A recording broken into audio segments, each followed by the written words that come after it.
নমস্কার বন্ধুরা, সবাই কেমন আছেন? আশা করছি ভালো আছেন। অনেক দিন পরে আজকে আপনার পেঁপে খেতে জল দিতে হবে, তা আসলাম মোটর ঘরের সাইডে। মোটরটা চালাতে হবে, বাবা ওদিকে রেডি আছে। মোটর চালিয়ে দিয়েছি, এই যে মোটর চালিয়ে দিয়েছি।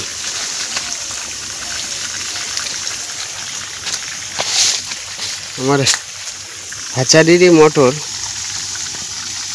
পাইপ টাইপগুলো দেখুন প্রচণ্ড পরিমাণ ফেটে গেছে, সব জল বেরাচ্ছে। এই যে আমাদের জমি, হ্যাচারির পাশেই জমি, এই জল যাচ্ছে পাইপ দিয়ে।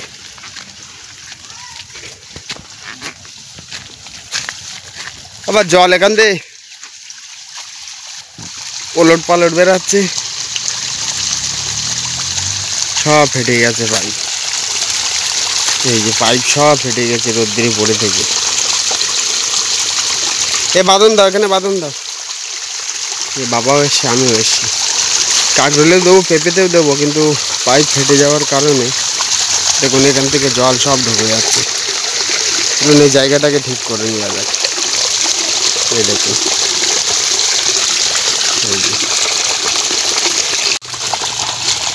বাবা বাঁধন দিচ্ছে এখানে।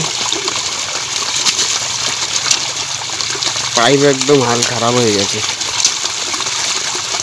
দেখুন এবার জল আসছে, তাও ফেটে আছে এক জায়গায়, সেখান থেকেও জল পাস হচ্ছে।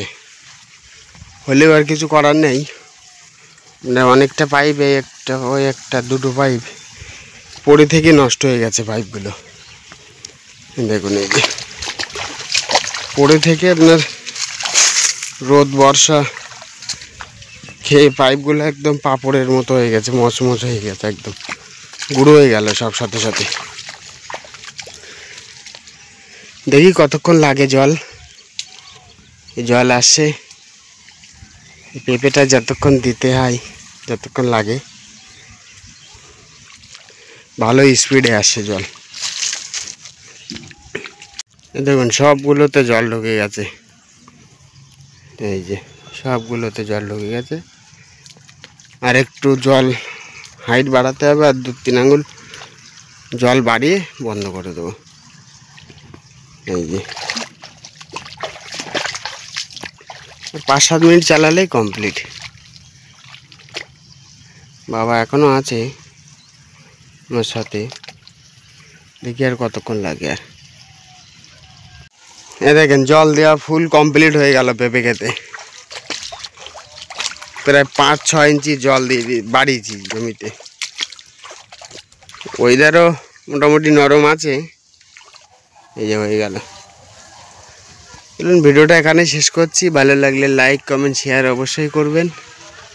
সাবস্ক্রাইব করতে ভুলবেন না। সবাই ভালো থাকবেন, সুস্থ থাকবেন। ধন্যবাদ।